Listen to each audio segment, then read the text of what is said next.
Okay, game 2 on Lightshade again. So same deal, KernelPanic in the pink trunks and ICRedd, appropriately enough, in red. I think we're playing best of 5s at this stage, and ICRedd is 1 up. So yeah, not a bad first game, some interesting ideas. KernelPanic still, he just loves those zealots, doesn't he? And really, you know, PvP zealots, I don't know. I just, yeah, I'd like to see him get the side core up sooner. Skip that initial zealot. You're against a Protoss. What's that first zealot for? There isn't a Reaper coming. You know, yeah. Toying with the idea of Forge first there, but changes his mind. Going for something a bit more straight up. ICRedd again coming out and looking for any sort of proxy, and I like that. Arguably, he's out a little early, if anything. You know, if you've sent a worker across the map, this probe might actually be slightly too early to find it, but he is coming back across for another look, and there should definitely be buildings under construction at this stage, but I'd really like to see that probe come further into the corner, because there's just plenty of space here that hasn't actually been checked by that.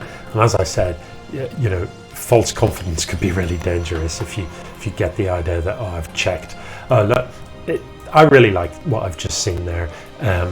After the last game where there was a pylon hidden, this game ICRedd adjusts his play, just that tiny adjustment to just check that corner as well, and that's essentially, that's how you improve, isn't it?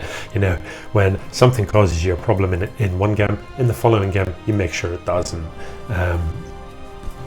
So yeah, it's you know, 100 and 1,000 little adjustments like that that make the difference between, you know, whatever, between me as a kind of diamond player and somebody that plays in Masters, between somebody that plays in Masters and somebody who's Grandmasters, between somebody who's regular Grandmasters and a pro.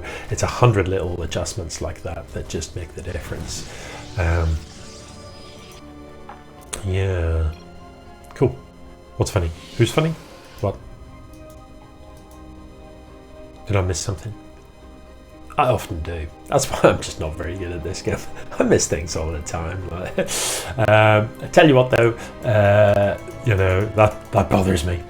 I try not to miss that sort of stuff. Certainly in this early stage of the game when you've got nothing to do. You know, look after your probes. They are your source of income. They're your economy. Keep a careful eye on them. Make sure they're all doing what they need to be doing. So, yeah, cool beans. The robo's coming down at the front here, and we're going to see some robotics based play. Slightly surprised not to see a Stargate, you know, because the early Oracle is pretty effective again in PvP, or indeed just a handful of Phoenix is pretty effective as well. You know, the Phoenix can in general force your opponent to overproduce Stalkers. As you push into the mid game when you don't really want to be spending money on Stalkers. Not that that's ever a danger with KernelPanic. 3 zealots up and standing about. So it's Twilight as well. So an interesting build. There is a Stargate actually. I must have. I can't see. I missed so much. There is in fact a Stargate for KernelPanic, and I wonder if this is going to be an Oracle to just try and snipe a few probes and then potentially cast some Revelations later in the game, or if he's got something different in mind. It is going to be an Oracle for now. Again, needs to just stay on top of the worker management. You know, there's oversaturation of one and there's oversaturation of one there. If those are in this gas, that's a substantial difference to your gas income. For no spend. Yeah, so Immortal comes out first, is going to be followed up by the Observer, I think against KernelPanic. I don't know why. I'd have gone Observer first. I'm not sure I can fully justify it. He loves Zealots so much, and Immortals are not that good against Zealots. In fact, they're pretty poor. So yeah, I think I'd have gone for get the Observer out and have a poke and see what he's doing. So the Observer's going to come across the map. This, oh, hang on, I could have sworn he was building an Oracle.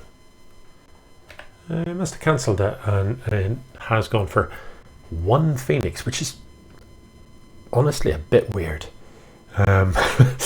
You know, Phoenix can, yeah, you can't really get much done with a single Phoenix. You either need enough of them to be a pain, so you can lift things and kill it, or you build an Oracle. Oracles are just as fast as Phoenix and can actually shoot stuff on the ground.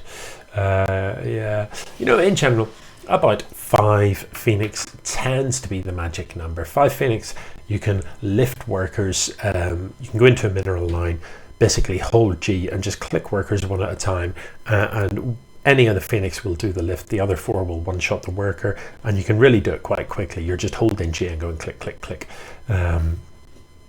And workers die as quickly as Phoenix can shoot.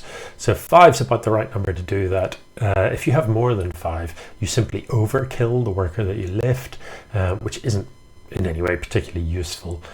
So the only time you would build more than 5 is if you're playing against someone that's gone Phoenix, or maybe against a Zerg that's gone Muta. So these charged zealots are going to come in. If we look at the upgrades tab, interestingly, despite his love for the zealot, KernelPanic doesn't have charge, and ICRedd actually has a significant army advantage here, which I think he's just eked out by being slightly more on top of the macro.